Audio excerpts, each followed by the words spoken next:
குச்சி குச்சி ரக்கம்மா பொண்ணு வேணும், கூட சாலி ரக்கம்மா பொண்ணு வேணும், சாதிசனோ தூங்கையில சாமக்கோழி கூவையில குச்சி ரக்கம்மா பொண்ணு வேணும். கிராண்ட் ராயல் டூர்ஸோட டிராவல் பண்ணுங்க. இடங்களும் புதுசு, நினைவுகளும் புதுசு. மாணவர்களின் சிந்தனைகளை வடிவமைக்க SNS இன்ஸ்டிடியூஷன். மாணவர்களின் சாதனைகளை போற்றும் SNS இன்ஸ்டிடியூஷன்ஸ் கோவை. ஜெயச்சந்திரனின் அடடா ஆடியோ ஆஃபர் 5 முதல் 70% வரை டிஸ்கவுண்ட். குச்சி குச்சி ரக்கமா சாங் பாடும்போது உங்களுக்கு 7 இயர்ஸ் 7 இயர்ஸ் இருக்கும். நைட்டு இந்த ரெக்கார்டிங் நடக்கும்போது ஒரு 12:30 இருக்கும். அந்த மாதிரி டயத்தில் பயங்கரமாக தூக்கமாக இருந்தது. அப்போ ரொம்ப ஹஸ்கி வாய்ஸில் பாடணும், அப்படி பாடணும், எல்லாம் கற்றுக் கொடுத்து பாட வச்சாங்க வந்து ரஹ்மான் சார். அச்சம் அச்சம் இல்லை, இனி அடிமை என்னும் இல்லை, காலம் இங்கே கூடி போச்சு, கண்ணீர் மிச்சம் இல்லையே. கிளாசிக்கல் தான் சின்ன வயசுல ஃபுல்லாக கற்றுட்டேன். அப்போ கூட எனக்கு என்னன்னா வந்து நம்மளுக்கு அந்த லிரிக்ஸ்லாம் கொஞ்சம் அப்படி இப்படி இருந்தால் நம்மளால பாட முடியாது. நம்ம வந்து எப்போ வந்து ஒரு டிவோஷனல் சிங்கர் நம்ம ஒரு எஸ்டாப்ளிஷ் ஆகிட்டோமோ. ஸோ இப்போ நிறைய பேர் என்ன நினைக்கிறாங்கன்னா, இப்போ நம்ம ஃபேமிலியில் இருக்கவங்க சிங்கர்னா அந்த ஆப்பர்ச்சுனிட்டி வந்து சீக்கிரமா அடுத்த ஜென்ரேஷனுக்கு கிடைச்சிடும். நாட் ஒன்லி இந்த ஃபீல்ட் எதுவாக இருந்தாலும் அது நான் பார்க்குறேன். நிறைய பேர் உடனே வந்து ஒரு டேலண்ட் இருக்கிறவங்களே வந்து நெப்போ கிட்ஸுங்கிறாங்கல்ல. அது வந்து ஒரு அர்த்தமே இல்லாத ஒன்று. ப்ரெக்னென்சி டைமில் இருக்கும்போது எப்படி பாட்டெலாம் பாடினீங்களா அந்த கான்செர்ட்லாம்? மயக்கம் அப்படி நம்ம நிற்கிறோமா கீழே விழுந்துட்டோமா என்னன்னே தெரியல, அப்படி ஒரு மயக்கமாக இருந்தது. ஸோ எனக்கு அப்போ தான் ரொம்ப கஷ்டமாக இருந்தது. பாடினது கூட தெரியல நம்மளுக்கு. அப்பா இல்லாத அந்த ஒரு தருணம் வந்து உங்களுக்கு அம்மாவுக்கு எந்த அளவுக்கு அது வந்து ஐ மீன் சொல்லுவாங்களே, எதாலையுமே அதை வந்து ஃபில் பண்ண முடியாத ஒரு கேப் அப்படின்ட்டு வந்து நடுவில் கொஞ்சம் வந்து உடம்பு சரியில்லாத இருந்தாங்க. ஸோ அந்த ஸ்டேஜ்லாம் தாண்டி வந்து இல்லைங்கிற ஃபீல் பண்ணும்போது. ஸோ மேம் நீங்கள் சொன்னீங்க இந்த வீடு வந்து ஃபஸ்ட்டு வாடகை வீடாக வந்தோம், அதுக்கப்புறம் சொந்த வீடாச்சுன்னு. எத்தனை வருஷம் கழிச்சு சொந்த வீடாக மாறிச்சு மேம்? 6 years 7 years. எனக்கு இந்த வீடு என்னன்னா எனக்கு ஒன்னே ஒன்று தான் தோணித்து. நம்ம இப்போ ரெண்டட் ஹவுஸ்னா இன்கேஸ் ஓனர் வராங்கன்னா டப்புன்னு நம்ம வேற வீடு ஷிஃப்ட் பண்ண சொல்லிடுவாங்கல்ல. அப்போ எனக்கு வந்து இந்த ஐ மீன் நான் ஏற்கனவே சொன்ன மாதிரி எனக்கு இந்த வீடு ரொம்ப பிடிக்கும். வந்து ரொம்ப ஒரு மாதிரி சென்டிமெண்ட்டாக ரொம்ப ஒரு ஹாப்பியாக இருக்கும் அப்படின்ட்டு. அப்படி சொல்லிடுவாங்களோங்கிற ஒரு எண்ணம் தான் இருந்தது. மிச்சப்படிக்கு நம்ம இது வாங்கணும் அப்படின்லாம். ஸோ இப்போ வந்து நான் என்னோட பர்சனலாக எனக்கு தோணுது என்னன்னா, மேம் வாய்ஸ் நல்லா இருக்கு, மேம் நிறைய இன்னும் மூவி சாங்ஸ் பண்ணியிருக்கலாமே, ஏன் கம்மி அப்படின்னு எனக்கு தோணுச்சு. ஆக்சுவலி கிளாசிக்கல் தான் சின்ன வயசில் ஃபுல்லாக கற்றுட்டேன். ஃபுல்லாக கிளாசிக்கல் ஆர்டிஸ்ட் ஆகணும் அப்படின்னு தான். டிவோஷனல் ஆப்பர்ச்சுனிட்டி தானாக வந்தது தான். இந்த டிவோஷனல் பாடி அது இவ்வளோ பெரிய ஹிட் ஆகும்லாம் நான் நினைக்கல. இப்போ பார்க்குறவங்க எல்லாமே உங்கள் சாங் வந்து டிவோஷனல் சாங் வந்து உங்களோட வாய்ஸில் கேட்டால் ரொம்ப நல்லா இருக்குன்னு சொல்கிறாங்க. அது வந்து எனக்கு எப்படின்னு தெரியல. மேபி அது வந்து கடவுள் நம்மளுக்கு வந்து கொடுத்துருக்குற ஒரு கிஃப்டாக நினைக்கிறேன். ஸோ எனக்கு ஃபிலிம் சாங்ஸில் எனக்கு அப்படியெல்லாம் வந்து ஒரு ஆர்வம் இல்லை. அது வந்து இப்போ தான் ரீசெண்ட் டேஸால் வந்து முன்னாடி மேபி இது ஒரு வந்து 10 வருஷத்துக்கு முன்னாடி கேட்டிருந்தீங்கன்னா, ஆமாம் வந்து எனக்கு ஒரு நல்ல ஒரு ஆப்பர்ச்சுனிட்டி கிடச்சா நான் பாடுவேன் அப்படின்னு நான் சொல்லியிருப்பேன். அப்போ கூட எனக்கு என்னென்னா வந்து நம்மளுக்கு அந்த லிரிக்ஸ்லாம் கொஞ்சம் அப்படி இப்படி இருந்தால் நம்மளால் பாட முடியாது. நம்ம வந்து எப்போ வந்து ஒரு டிவோஷனல் சிங்கர் நம்ம ஒரு எஸ்டாப்ளிஷ் ஆகிட்டோமோ, ஸோ நம்ம அந்த லிரிக்ஸ் இதுக்கெல்லாம் கூட நம்ம ரொம்ப வந்து ஒரு இம்பார்ட்டன்ஸ் கொடுக்க முடியா இருக்கும். இவ்வளோ ஒரு காம்படிட்டிவான ஃபிலிம் ஃபீல்டில் நான் இதை பாடுவேன் அதை மாட்டேன் அப்படி சொன்னால் நம்மளை யாரும் கூப்பிட்டு அப்படி நீங்கள் தான் பாடணும் அப்படிலாம். ஓகே புரியுது. Yes I can understand. Yeah okay. So குச்சி குச்சி ரக்கமா சாங் பாடும்போது உங்களுக்கு 7 இயர்ஸ் 7 years இருக்கும். 7 இயர்ஸ் அது அந்த சாங் மட்டும் தான் இல்லை மேம்? இல்லை அதுக்கப்புறம் அந்த டயத்தில் அந்த அச்சமச்சம் இல்லை பாடியிருக்கேன். அதுக்கப்புறம் நிறைய சாங்ஸ் பாடியிருக்கேன் கிட்ஸ் வாய்ஸில். ஐ மீன் பாம்பேலேயே வந்து குல்லா குல்லா ஹல்லா குல்லா ஒரு பாட்டு வரும், அந்த பாட்டு பாடியிருக்கேன். ஓகே. ஸோ வந்து எல்லாமே இந்த கிட்ஸ் வாய்ஸ் தான். ஸோ குச்சி குச்சி ரக்கமாக நிறைய இடத்துல பாடியிருக்கீங்க. ஸோ அடுத்த ஒரு பாட்டு சொன்னீங்கல்ல அச்சம் அச்சம், அந்த சாங் பாட முடியுமா? அச்சம் அச்சம் இல்லை, இனி அடிமை என்னும் இல்லை, காலம் இங்கே கூடி போச்சு, கண்ணீர் மிச்சம் இல்லையே. ஓகே. குச்சி குச்சி ரக்கமா அது கேட்டோன்னே எனக்கு குச்சி குச்சி ரக்கமும் கேட்டிருக்கலாமோன்னு தோணுது. குச்சி குச்சி ரக்கம்மா பொண்ணு வேணும், கூட சாலி ரக்கம்மா பொண்ணு வேணும், சாதிசனோ தூங்கையில சாமக்கோழி கூவையில குச்சி குச்சி ரக்கம்மா. ஆஹா சூப்பர். ஸோ அந்த ஃபர்ஸ்ட் டைம் அங்கே போயிருக்கிறது அது கொஞ்சம் டிஃப்ரெண்ட்டாக இருக்கும்ல. அங்கே அட்மாஸ்பியர், இந்த மைக் வைக்கிறது, இந்த முன்னாடி நம்ம பாடணும். அந்த டைம் ஸ்கூல் போயிட்டு வந்தோடனே தான் சொன்னாங்க இன்னைக்கு ஈவினிங் வந்து ரெக்கார்டிங் இருக்கு அப்படின்னோடனே நம்மளுக்கு வந்து ஃபிலிமுக்கு பாட போகிறோம், என்ன மாதிரி ரெக்கார்டிங் எல்லாம் தெரியாது. நான் சொன்ன மாதிரி என்னோட அப்பா தான் கூட்டிகிட்டு போனாங்க. வந்து என்னோட அப்பா தான் எல்லாத்துக்குமே கூட்டிகிட்டு போவாங்க வந்து எந்த ஒரு ரெக்கார்டிங் எந்த ஒரு கச்சேரி எதுனாலும். ஸோ அப்புறம் தான் லேட்டர் ஸ்டேஜில் வந்து என்னோட அம்மா வந்து ஃபுல்லாக என்னோட வருவாங்க கச்சேரிக்கெலாம். அவங்க தான் இப்போ வரைக்கும் எல்லாத்துக்குமே கூட வந்துட்டுருக்காங்க. ஸோ அந்த டயத்தில் வந்து என்னோட அப்பா கூட்டிகிட்டு போனாங்க. போனோடனே எனக்கு அது ஒன்றும் பெரிய ஒரு பயமாவோ இல்லை ஒரு எக்ஸைட்டடாகவோலாம் இல்லை. வந்து நைட்டு இந்த ரெக்கார்டிங் நடக்கும்போது ஒரு 12:30 இருக்கும். அந்த மாதிரி டயத்தில் பயங்கரமாக தூக்கமாக இருந்தது. அப்போ ரொம்ப ஹஸ்கி வாய்ஸில் பாடணும், அப்படி பாடணும் எல்லாம் கற்றுக் கொடுத்து பாட வச்சாங்க வந்து ரஹ்மான் சார். பாடினோடனே எனக்கு அந்த பாட்டு ஃபஸ்ட்டு ஆடியோவில் வந்து ஒரு ரேடியோவில் கேட்கும்போது தான் எனக்கு ரொம்ப வந்து எக்ஸைட்டிங்காக இருந்தது. ஹை நம்ம வாய்ஸ் இது ரேடியோ எல்லாம் வருது அப்படின்ட்டு. நல்லா இருக்கே. ஆமா. அந்த கேசட் தானே, கேசட் உடனே வாங்கி பார்த்தோன்னே அந்த கேசட்ல வந்து என்னோட பேர் இருந்தது, ஷாரதான் போட்டு. நம்ம பேர்லாம் போட்டிருக்காங்க கேசட்ல. அந்த கேசட் ஒரு பெரிய மால்ல வந்து முஸ்தஃபால தான் வாங்கணும் அந்த கேசட். ஓகே. அப்ப சிங்கப்பூர் போயிருந்தோம் அதனால. ஸோ அங்கே பார்க்கும்போது பரவாயில்ல நம்ம பேர்லாம் போட்டிருக்காங்க அப்படின்னு. நல்லா இருக்கு. ஆமாம் நல்லா இருக்கு. ஸோ இந்த ஒரு ஃபீல் நல்லா தான் இருக்குல்ல அந்த மாதிரி. ஓகே. ஸோ இப்போ நிறைய பேர் என்ன நினைக்கிறாங்கன்னா, இப்போ நம்ம ஃபேமிலியில் இருக்கவங்க சிங்கர்னா அந்த ஆப்பர்ச்சுனிட்டி வந்து சீக்கிரமா அடுத்த ஜென்ரேஷனுக்கு கிடைச்சிடும். நாட் ஒன்லி இந்த ஃபீல்ட் எதுவாக இருந்தாலும். அது நான் பார்க்குறேன் நிறைய பேர் உடனே வந்து ஒரு டேலண்ட் இருக்கிறவங்களே வந்து நெப்போ கிட்ஸுங்கிறாங்கல்ல. அது வந்து ஒரு அர்த்தமே இல்லாத ஒன்று. ஆப்பர்ச்சுனிட்டியே சரி கிடைக்கட்டுமே. தட்டும் இந்த காலத்துல வந்து ஆப்பர்ச்சுனிட்டி கிடைக்கிறது வந்து நெப்போ கிட்ட தான் வந்து கிடைக்கணும் வந்து கிடையாது. இப்போ வந்து நிறைய சோஷியல் மீடியா பிளாட்ஃபார்ம் இருக்கு, நிறைய வந்து டிவிஸ்ல வந்து ரியாலிட்டி ஷோஸ் பண்றாங்க. ஸோ இந்த மாதிரி நெப்போ கிட்டா இல்லாத கூட நிறைய பேர் வந்து ஷைன் பண்ணியிருக்காங்க. ஸோ நெப்போ கிட்டா இருக்கிறவங்க நிறைய பேர் ஷைன் பண்ணாதையும் இருக்காங்க. ஸோ வந்து டேலண்ட் இல்லாத யாராலையுமே ஷைன் பண்ண முடியாது. ஏதோ ஒரு விஷயத்த நம்ம பார்த்தோம்னா லக்கு இதுக்கெல்லாம் மேல டேலண்ட் கண்டிப்பா இருக்கணும். இருந்தாதான் அவங்களால வந்து ஷைன் பண்ண முடியும். பட் ஜஸ்ட் லைக் தட் அப்படியே சொல்லிட்டு போயிடுறாங்க. நம்ம அப்படி இவ்ளோ சொல்லிட்டு டேலண்ட் போயிடுறாங்க. ஹார்ட் மேபி அந்த ஒர்க். ஃபர்ஸ்ட் ஆப்பர்ச்சுனிட்டி ஈஸியா கிடைச்சிடலாம் மாதிரி இருக்கலாம். மேபி ரொம்ப ப்ரெஷர் பண்ணி யாராவது ஒருத்தவங்க வாங்கி கொடுத்தாங்கன்னா ஃபர்ஸ்ட் ஆப்பர்ச்சுனிட்டி. ஆனா அந்த ஃபர்ஸ்ட்ல நம்ம ப்ரூவ் பண்ணாதானே அது ஒரு வந்து ஒரு ஆடியன்ஸ் போய் சேரும், இல்லாட்டி ஒரு பப்ளிக் போய் சேரும். உடனே ஓகே நெப்போ கிட்ட நம்ம சப்போர்ட் பண்ணுவோம்னு யாரும் சப்போர்ட் பண்ண மாட்டாங்க இல்லையா? யாராவே இருக்கட்டும், மேபி ஒரு பிஸ்னஸா இருக்கட்டும், இல்ல ஒரு சிங்கரா இருக்கட்டும், ஒரு மியூசிக் டைரக்டர் இல்லாட்டி வந்து பிஸ்னஸ் எதுனாலுமே வந்து ஒரு நெப்போ கிட்டா இருந்தா மட்டுமே வந்துட முடியாது. எஸ். ஸோ நீங்கள் வந்து உங்களோட ஸ்டார்டிங் ஸ்டேஜ்லேருந்தே அப்பா அம்மா ஃபஸ்ட்டு வந்து அப்பா கூட ட்ராவல் பண்ணாங்க, அதுக்கப்புறம் அம்மா ட்ராவல் பண்ணாங்க. அப்பா இல்லாத அந்த ஒரு தருணம் வந்து உங்களுக்கு அம்மாவுக்கு எந்த அளவுக்கு அது ஒரு கண்டிப்பாக ஒரு ட்ராமா இருந்திருக்கும். கண்டிப்பா அது வந்து ஐ மீன் சொல்லுவாங்களே எதாலையுமே அதை வந்து ஃபில் பண்ண முடியாத ஒரு கேப் அப்படின்ட்டு. வந்து நடுவில் கொஞ்சம் வந்து உடம்பு சரியில்லாத இருந்தாங்க. ஸோ அந்த ஸ்டேஜ்லாம் தாண்டி வந்து இல்லைங்கிற ஃபீல் பண்ணும்போது ரொம்ப கஷ்டமாக தான் இருக்கும். ஏன்னா அதுக்கப்புறம் வந்து என்னோட அம்மாவோட ரெஸ்பான்சிபிலிட்டி ரொம்ப ஜாஸ்தி. வந்து 2 பசங்களையும் தானே வளர்க்கணும் அப்படின்ட்டு. ஆனால் எங்கள் அம்மா பயங்கர போல்டான ஒரு லேடி. வந்து என்னதான் உள்ளுக்குள்ள மனசு கஷ்டம் எது இருந்தாலும் யார் என்ன சொன்னாலுமே கண்டுக்க மாட்டாங்க.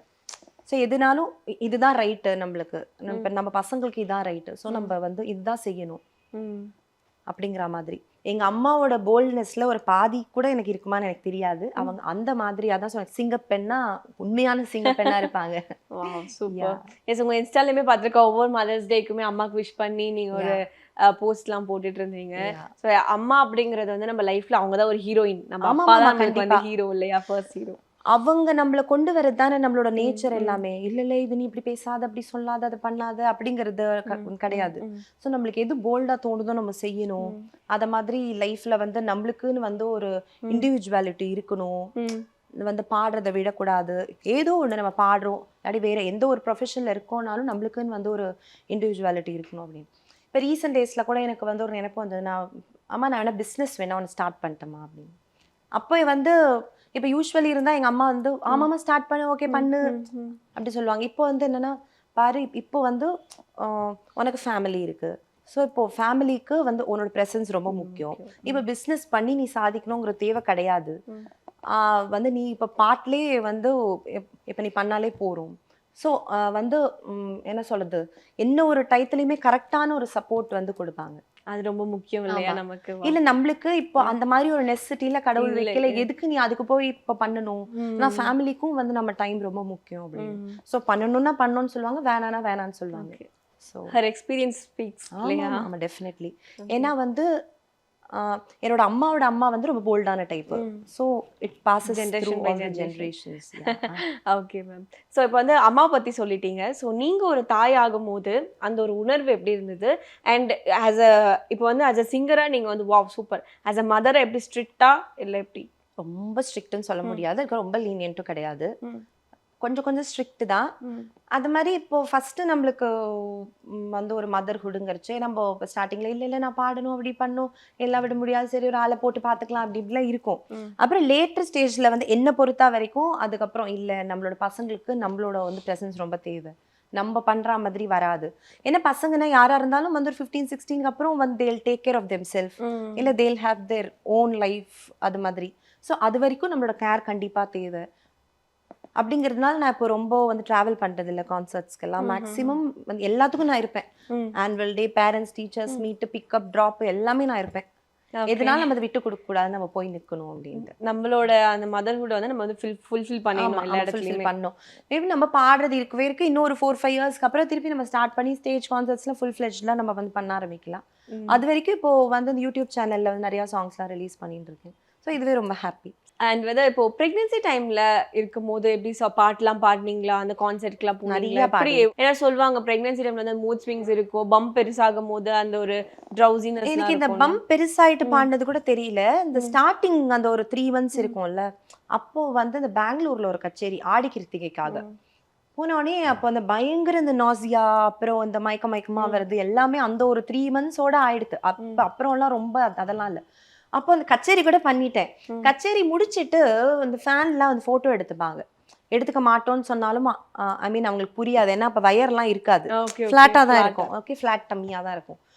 அவங்க எடுக்கிறாங்க, எனக்கு அப்படி மயக்கம், அப்படி நம்ம நிக்கிறோமா கீழே விழுந்துட்டோமா என்னன்னே தெரியல, அப்படி ஒரு மயக்கமா இருந்தது. ஸோ எனக்கு அப்பதான் ரொம்ப கஷ்டமா இருந்தது, பாடினது கூட தெரியல நம்மளுக்கு. ஸோ நம்ம ரொம்ப ஸ்ட்ரெயின் பண்றோம் அப்படின்னு. ஸோ அந்த எந்த ஒரு டைம்ல இருந்து ஓகே கான்சர்ட் வேணா நம்ம கொஞ்சம் ரெஸ்ட் எடுப்போம் அப்படின்னு தோணுச்சு டியூரிங் பிரெக்னன்சி டைம்? கான்சர்ட் நான் அப்பயே ரொம்ப டிராவல் பண்ணல, கொஞ்சம் கம்மி பண்ணிட்டேன் டிராவல் பண்றது. அப்புறம் ஃபர்ஸ்ட் டெலிவரிக்கு அப்புறம் நிறைய டிராவல் பண்ணிட்டு இருந்தேன். ஓகே. அப்புறம் செகண்ட் டெலிவரிக்கு அப்புறம் அதையும் ரொம்ப கம்மி பண்ணிட்டேன். ஸோ பிரெக்னன்சில வந்து லோக்கல் ப்ரோக்ராம்ஸ்லாம் நிறைய பண்ணியிருந்தேன் சென்னைக்குள்ள. ஓகே. ஸோ அந்த அவுட் ஆஃப் சென்னை ரொம்ப டிராவல் பண்ணல. அப்புறம் ரெக்கார்டிங்ஸ் இருக்கவே இருக்கு, நிறைய பாடிட்டு இருந்தேன். இந்த சைடும் நான் என்னோட ஒர்க் கொடுப்பேன், இந்த சைடும் நான் வந்து என்ன பார்த்துருப்பேன் அப்படின்னு தான் இருந்தீங்க. ஸோ இந்த டைம்ல ஃபேமிலி சப்போர்ட் அப்படிங்கிறது ரொம்ப முக்கியம். ஸோ சார் எந்த அளவுக்கு உங்களுக்கு வந்து அந்த ஒரு ஹஸ்பண்ட் ஆல்வேஸ் ரொம்ப சப்போர்ட்டிவ். அவங்க என்னைக்குமே பாடாத ஏன் பண்றேன்னு கேட்க மாட்டாங்க. ஸோ ஐ மீன் தன்னால முடிஞ்ச அளவுக்கு அதுக்கு எந்த அளவு ஹெல்ப்ஃபுல்லா இருக்குமோ கண்டிப்பா செய்வாங்க. ஸோ அதை தாண்டி பார்த்தா நீங்க பயங்கரமான ஒரு டிராவலிங் பர்சன், கரெக்டா? இன்ஸ்டால பார்த்தேன் ஸ்கை டைவிங்லாம் பண்ணிருக்கீங்க. சோ அதோட எக்ஸ்பீரியன்ஸ் பத்தி சொல்லுங்க மேம். நான் வந்து ஸ்கை டைவ் பண்றது எல்லாம் பார்க்கும்போது ஆசையா தான் இருக்கும். சரி நான் சொல்ல, ஓகே நீ ஸ்கை டைவ் பண்ண வரியான்னு கேட்டாங்க என்னோட ஹஸ்பண்ட். ஓகேன்னு சொல்லிட்டேன். அதுக்கப்புறம் பண்ணலைன்னா என்னோட பசங்க வச்சு செய்யும் என்ன, அம்மா பண்ணலையா அவனுக்கு என்ன பயமா அப்படி இப்படின்ட்டு. எனக்கு ஆக்சுவலி உள்ள ரொம்ப பயம்தான், அதுல பார்க்கும்போது தெரியல. ஆனா எனக்கு ஸ்கை டைவ் போனோடனே வந்து என்னோட ஹஸ்பண்ட் பண்ணாங்க. என்னோட ஹஸ்பண்ட் பயம் இல்ல, ஆக்சுவலி வந்து என்னோட மாமியாரும் சேர்ந்து பண்ணாங்க. ஆமா, அவங்களுக்கு எல்லாம் சுத்தமா பயமா இல்லைன்னு நினைக்கிறேன். வந்து எனக்கு ஸ்கை டைவ் பண்ண, எனக்கு ஆக்சுவலி ஹைட் ஃபியரே ரொம்ப ஜாஸ்தி. மேல போயிட்டு அந்த கீழே ஜம்ப் பண்ணி எல்லாம் வந்து லேண்ட் ஆனோடனே கீழே நின்னதுக்கு அப்புறம் கால் மட்டும் கிட்டு கிட்டு கிட்டு கிட்டு. ஆமா, இனிமே செகண்ட் டைம் பண்ணுவியான்னு யாரா கேட்டாங்கன்னா நெவர். அதுவும் ட்ரை பண்ணி பாக்கும்போது சிரிச்சிட்டு தான் இருந்தீங்களா? சிரிப்பு பின்னாடி ஒரு பயம் இருந்துச்சோ? அது ஆக்சுவலி அந்த மேல இருந்தது ஃப்ரீ ஃபால் மட்டும் கொஞ்சம் பயமா இருந்தது. அதோட அந்த ஒரு எஃபெக்ட்டுக்கு இறங்கினவனே படபடன்னு இருந்தது. ஆனா பேராகிளைடிங், பேராசைலிங் இதெல்லாம் சுத்தமா பயமாவே இல்லை. பயமா இல்ல. ஸோ இதெல்லாமே ட்ரை பண்ணியிருக்கேன். ஜிப்லைன் மட்டும் இது வரைக்கும் சின்னதாக தான் ட்ரை பண்ணியிருக்கேன், பெருசா ட்ரை பண்ணது இல்லை. நான் சொன்ன மாதிரி எனக்கு அந்த ஹைட் ஃபியர் ரொம்ப. ஆனா பேராசைலிங், பேராகிளைடிங்லாம் சுத்தமாவே பயமா இல்லை, நல்ல ஒரு மாதிரி என்ஜாய் பண்ற மாதிரி இருக்கு. ஸோ உங்க கையில போட்டிருக்க டாட்டோ பத்தி கேட்கலாம்னு நினைச்சேன். நானும் இப்பதான் புதுசா டாட்டோ போட்டேன். ஓகே, சேம் பிஞ்ச் நானும் இப்பதான் போட்டேன். அப்படியா? Last week. நீங்க? அது லாஸ்ட் மந்த் 27th, அதாவது which means last week Monday போட்டேன். ஓகே. யா. சோ என்ன ஃபர்ஸ்ட் பிளான் பண்ணது போடுறது இது. அப்புறம் யாரோ சொன்னாங்க ஒரு கையில மட்டும் போடக்கூடாது, 2 கையில போடணும். நாங்க சரி இதுல ஒரு ஸ்மைலி மட்டும் போடலான்னு பார்த்தேன். இல்ல அவங்க ஒரு டாட்டூ போடுறவங்க 2-3 இமேஜா இருந்தா நல்லா இருக்கும். இது வந்து இது மியூசிக், ஸோ ஸ்மைலி அப்புறம் பட்டர்ஃப்ளை இதெல்லாம். ஓகே, அது மீனிங்ஃபுல்லான ஒரு. ஆமா ஆமா ஓகே. ஆமா, மியூசிக் நம்ம அதுல இருக்கிறதுனால லவ் ரொம்ப முக்கியம் அதனால. அப்புறம் இது வந்து ஸ்மைலி ஹாப்பினஸ்க்கு. Star always shine bright like a star. Yeah, so இது shooting star. Okay ma'am. So அது வந்து இது வந்து இது எனக்கு வந்து அம்மன் ரொம்ப பிடிக்கும், அதனால சூலம், உடுக்கை அப்புறம் தாமரைப்பூ. ஸோ இப்போ வந்து ரீசெண்டாக நீங்கள் ரீசெண்ட் மீன்ஸ் ஒரு 1 year இருக்கும், ஒரு ஐபிஎல்க்கு நீங்கள் போய் அந்த ஒரு ஃபோட்டோ வந்து பயங்கர ஒரு ட்ரெண்ட் ஆகி.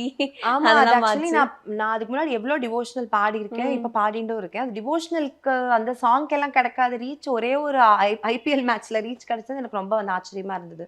ஆக்சுவலி நிறைய இன்டர்வியூஸ், நிறைய வந்து அந்த ஒரு ஃபேஸ் ரெகக்னிஷன் எனக்கு அதுக்கப்புறம் தான் கிடைச்சது. ஓகே. ஆமா, அது எதனால கிடைச்சது, எதனால என்ன கேப்சர் பண்ணி போட்டாங்கன்னு எனக்கே சத்தியமா தெரியல.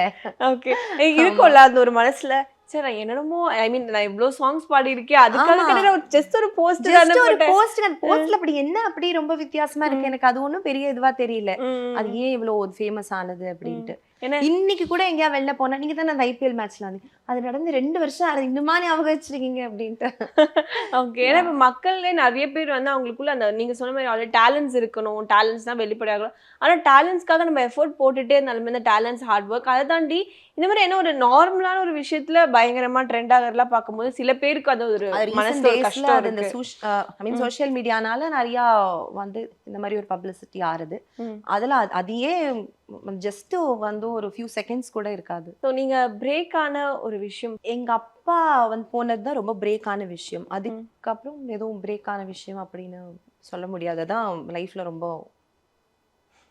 ரொம்ப வந்து ஒரு பெரிய இழப்புன்னு சொல்லுவாங்க ஸோ அம்மா தான் வந்து உங்களுக்கு வந்து குருவா இருந்திருக்காங்க நிறைய இடத்துல என்னோட அம்மாவோட அக்கா தான் எனக்கு ஒரு பாட்டு கத்து கொடுத்தாங்க பாட்டு கத்து அவங்க பேரு சரோஜினி பாலகிருஷ்ணன் அவங்க தான் எனக்கு ஃபுல்லா வந்து கிளாசிக்கல் வந்து சரளி வரிசையிலேருந்து ஸ்டார்ட் பண்ணி கற்றுக் கொடுத்தாங்க அப்புறம் கச்சேரிக்கு பாடுறது எப்படி அப்படின்லாம் வந்து என்னோட அம்மா தான் ஃபுல்லாக கற்றுக் கொடுத்தாங்க ஏன்னா ஐ மீன் அவங்களுக்கு அந்த எக்ஸ்பீரியன்ஸ் வந்து நிறையா இருக்கு ஸோ இப்போ நம்ம நிறைய பேசிட்டோம் ஸோ எங்களுக்காக பாடல்கள் சில வரிகள் நாங்கள் கேட்கக்கூடிய பாடல்கள் மேம் நம்ம வந்து ஸ்டார்ட் பண்ணுறது வந்து நீங்கள் அம்மாவோட பாட்டு கேட்டிருந்தேன் இல்லையா அம்மா பாடின பாட்டு வருவாண்டி அந்த பாட்டு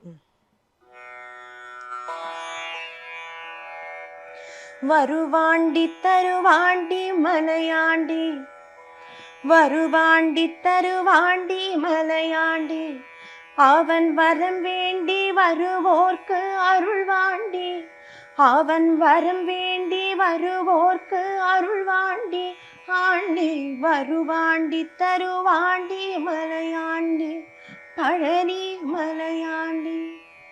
ஸோ மேம் எனக்கு என்கிட்ட வந்து உங்களோட குரலை தாண்டி அட்மையர் பண்ண விஷயம் வந்து உங்களோட அந்த சாரி அண்ட் ஜும்கா அண்ட் வந்து ஸ்கின் என்ன பண்றீங்க ஸ்கின்னுக்கு வந்து தேங்க்ஸ் டு டாக்டர் அனுஷா அப்படின்னு சொல்லணும் அவங்க வந்து ஒரு டெர்மட்டாலஜிஸ்ட் ஆக்சுவலி அதுக்கும் மேலே வந்து என்னோட கூட பிறக்காத ஒரு சிஸ்டர் அப்படின்னு சொல்லணும் ஸோ அவங்க தான் இப்போ வந்து ஸ்கின் கேருக்கு என்னெல்லாம் பண்ணணும் அப்படின்னு வந்து ஃபுல்லாக என்கிட்ட வந்து கொடுத்துருக்காங்க வந்து ஒரு லிஸ்ட்டு போட்டு ஸோ நான் அதெல்லாம் பண்ணி தான் மெயின்டைன் பண்ணுறேன் ஸ்கின் ஏன்னா வந்து ஒரு 30 அது வரைக்கும் ஸ்கின் தானாகவே ஐ மீன் ஓரளவுக்கு மெயின்டைன் ஆகிடும் ஸோ ஏஜ் போக போக கொஞ்சம் நம்ம வந்து கேர் எடுத்தால் தான் ஸ்கின் கொஞ்சம் நல்லாயிருக்கும் ஓகே ஸோ அதுக்கு வந்து விட்டமின் சி சீரம் அதுக்கப்புறம் வந்து சன்ஸ்க்ரீன் ஆஃப்கோர்ஸ் அப்புறம் மாய்ஸ்சரைசர் அப்புறம் நைட் ஸ்கின் கேர் ரொட்டீன் தனியாக இந்த ஹோம் ரெமெடிஸ் அந்த மாதிரி என்ன பண்ணுறீங்களா இல்லை ஃபுல் அண்ட் ஃபுல் டெர்மட்டாலஜிஸ்ட் ப்ரிஸ்கிரைப்டா இல்லை ஃபுல் அண்ட் ஃபுல் வந்து டெர்மட்டாலஜிஸ்ட் வந்து சொன்னது தான் இப்போது வந்து ரீசன்ட் டேஸில் யா ஸ்கின் கேருக்கு அதுக்கப்புறம் நான் மேக்கப் இப்போ ரொம்ப கம்மி பண்ணிட்டேன் வந்து ரீசன்ட் டேஸில் ஐ மீன் எப்போ பார்த்தாலுமே நோ மேக்கப் தான்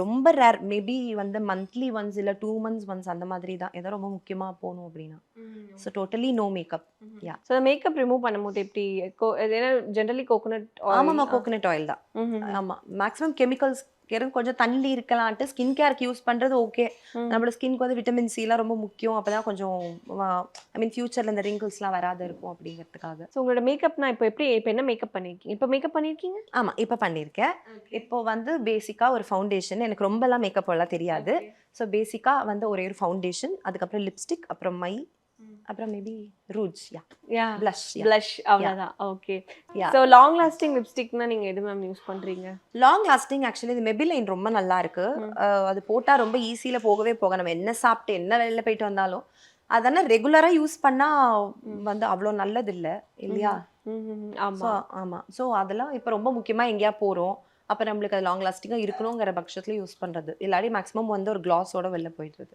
ஓகே அந்த இந்த கண்மை ஸ்மட்ஜ் அது மாதிரிலாம் இருக்குமா ஆமாம்மா கண்மை வந்து பாடும்போது ரொம்ப ஸ்மட்ஜ் ஆகிடும் எனக்கு எப்போதுமே கண்ணு மூடிலாம் பாடுறதுனால அதில் அந்த ஃபேஸஸ் வந்து கனடா அந்த கம்பெனியோடது ரொம்ப நல்லா இருக்கு அதோட நல்ல டார்க்காகவும் இருக்கும் கொஞ்சம் ஈஸியாக வந்து ஸ்மட்ஜ் ஆகாத இருக்கும் அப்புறம் அந்த பாபி ப்ரௌனோடது ரொம்ப நல்லா இருக்கும் அந்த ட்விஸ்ட் டைப் ஒன்று இருக்கு அதுவும் ரொம்ப நல்லா இருக்கும் தேங்க்யூ மேம் கிராண்ட் ராயல் டூஸோட டிராவல் பண்ணுங்க இடங்களும் புதுசு நினைவுகளும் புதுசு மாணவர்களின் சிந்தனைகளை வடிவமைக்க SNS இன்ஸ்டிடியூஷன் மாணவர்களின் சாதனைகளை போற்றும் SNS இன்ஸ்டிடியூஷன் கோவை ஜெயச்சந்திரனின் அடடா ஆடியோ ஆஃபர் 5 முதல் 70% வரை டிஸ்கவுண்ட்